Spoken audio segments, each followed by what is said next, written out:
to the German language distance learning program for beginners. This is a joint program conducted by the Indira Gandhi National Open University in collaboration with Max Müller Bhavan, the German Cultural Center in India. Herzlich willkommen zum Fernkurs Deutsch als Fremdsprache für Anfänger. Ein gemeinsames Programm zwischen der Indira Gandhi National Open University und dem Goethe-Institut Max Müller Bhavan, dem Deutschen Kulturzentrum in Indien.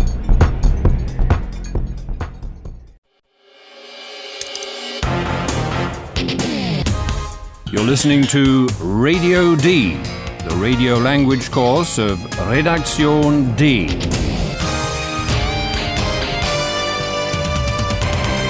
A joint project of the Goethe Institute and Deutsche Welle Radio.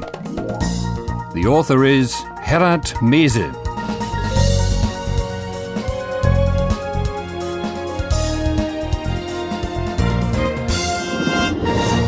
Welcome to episode 16 of your German course with Radio D. Last time we were together, our reporters Paula and Philip met a father and son in the hurly-burly of Carnival, and they've spoken to the boy. He's dressed up as Icarus, but he doesn't know the story of this figure from Greek mythology. Let's hear him again. Sag mal, kennst du die Geschichte von Icarus? Nö, ist doch real. Hauptsache, er kann fliegen. Well, if you know the Icarus story, you can probably guess that the man with the boy is impersonating his father, Daedalus. And Paula and Philip spoke to him as well. Hallo, liebe Hörerinnen und Hörer. Willkommen bei Radio D.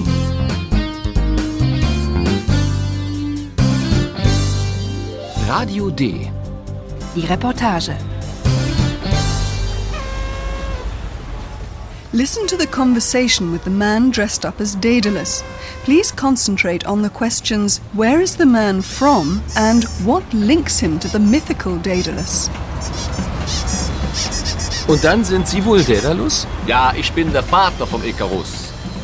Daedalus und Icarus. Die Geschichte ist ja sehr traurig. Ja, das gibt. Daedalus war im Exil. Und irgendwie bin ich ja auch im Exil. Woher kommen Sie denn? Na, aus Kreta.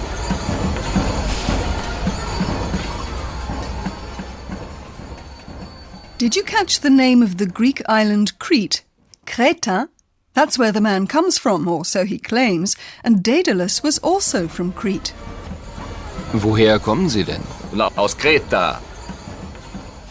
Daedalus was a highly skilled artisan in Athens. He had a very talented apprentice who invented the saw.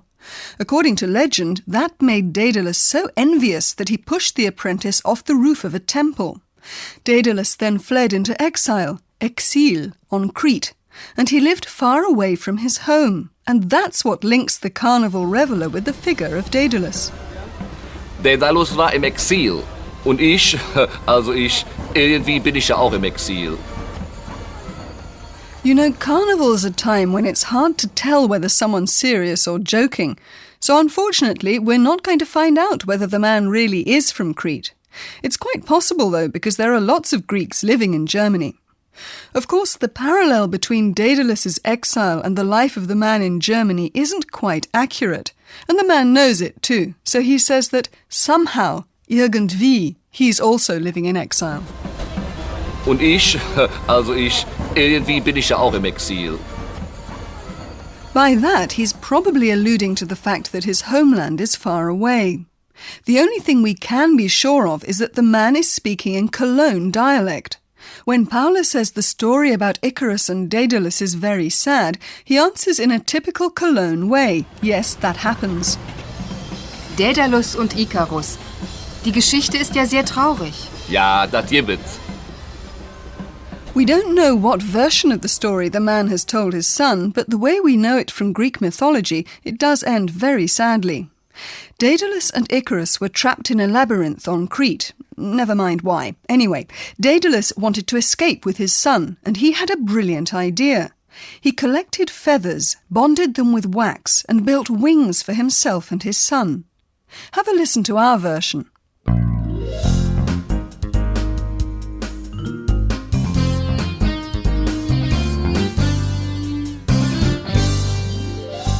Radio D.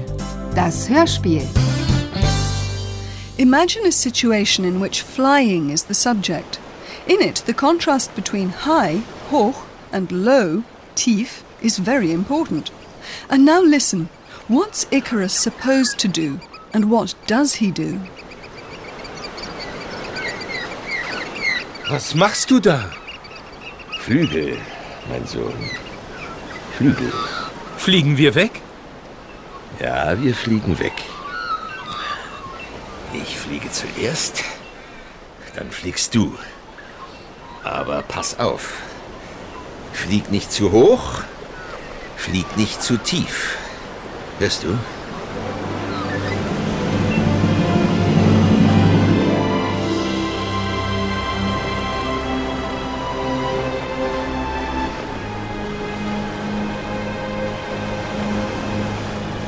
Sie fliegen und fliegen, und es ist wunderschön.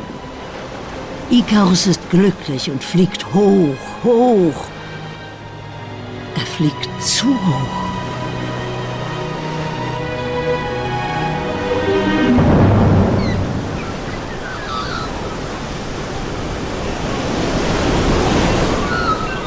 Icarus, mein Sohn! Wo bist du? Icarus!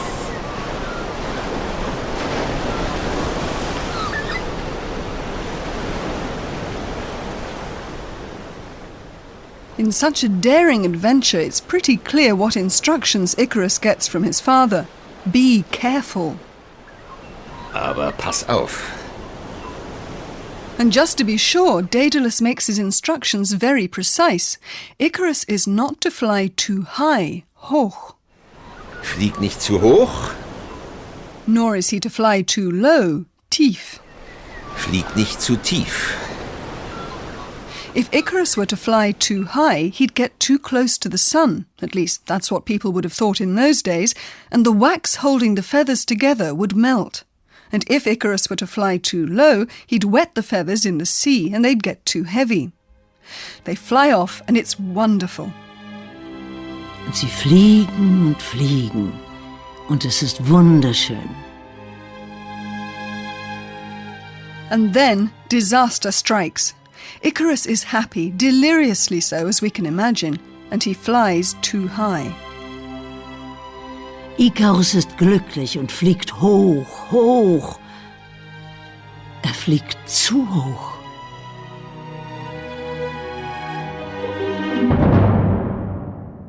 Icarus plunges into the sea.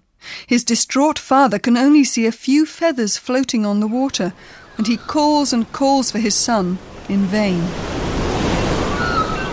Icarus, mein Sohn! Wo bist du? Icarus! Yep, it's sad, isn't it? But let's get back to the here and now, where our professor awaits us. Und nun kommt unser Professor. Radio D. Gespräch über Sprache. Yes, the Daedalus-Icarus story really is tragic. First, the father admonishes his son in quite general terms to be careful, to watch out. Pass auf. Then the father warns his son, don't fly too low. Flieg nicht zu tief. In both cases, the father used the imperative form. In German, the verb in the imperative comes first in the sentence. Listen to the example again and focus, please, on the verb flieg in first place. Flieg nicht zu tief. But the son Icarus didn't take this instruction seriously enough, more just as a piece of advice. Maybe he wouldn't have plunged into the sea if he'd obeyed. We all know that demands, even if they have the same form of the imperative, sound very different. In other words, the imperative can have various functions, depending on how it's intoned and on the context. Spoken neutrally, it's a piece of advice. Pass auf. Flieg nicht zu hoch. But the same demand can be a warning or even a threat. Pass auf. Right, but it can also be a request, a plea.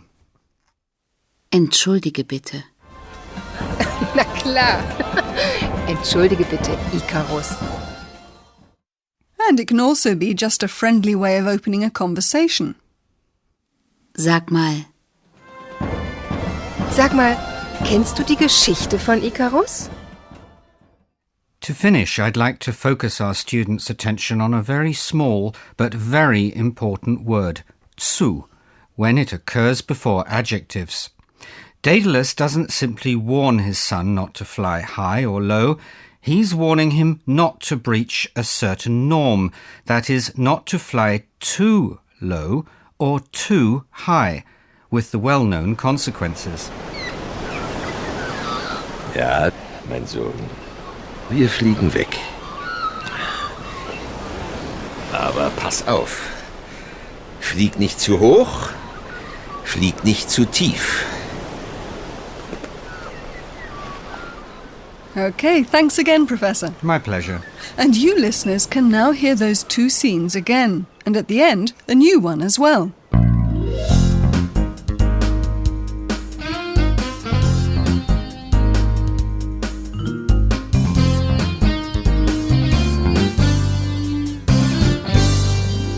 Listen to what links the man dressed up as Daedalus with the Daedalus of Greek mythology.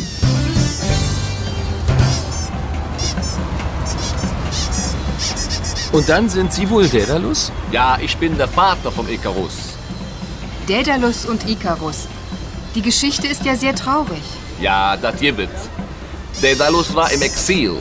Und ich, irgendwie bin ich ja auch im Exil, quasi. Woher kommen Sie denn? Na, aus Kreta.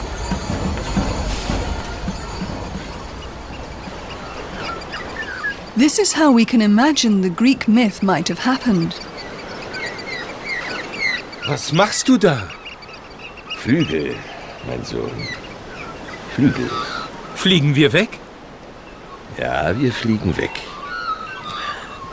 Ich fliege zuerst, dann fliegst du. Aber pass auf. Flieg nicht zu hoch, flieg nicht zu tief. Hörst du?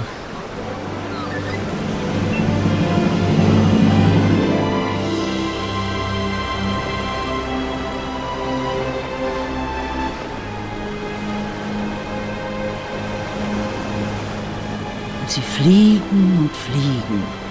Und es ist wunderschön. Icarus ist glücklich und fliegt hoch, hoch. Er fliegt zu hoch.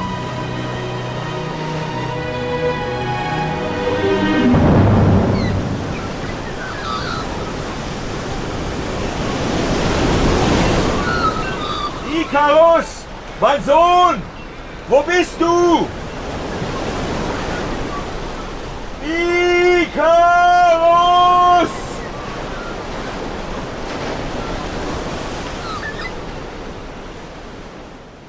It's not only people on the streets celebrating Carnival. In the radio newsroom too, Eulalia, Kompu and Josefina are celebrating. Heute ist Karneval. Kompu, Musik.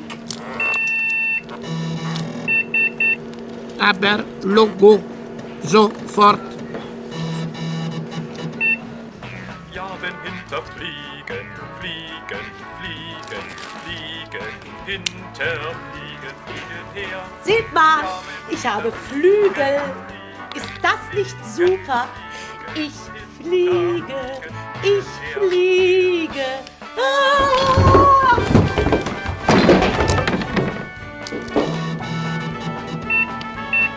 Du fliegst? Ja, wenn hinterfliegen, fliegen, fliegen, fliegen, hinterfliegen, fliegen hinterher. Nur ich fliege wirklich. And with that we have to move on and leave the carnival behind us. Goodbye. Liebe Hörerinnen und Hörer, bis zum nächsten Mal.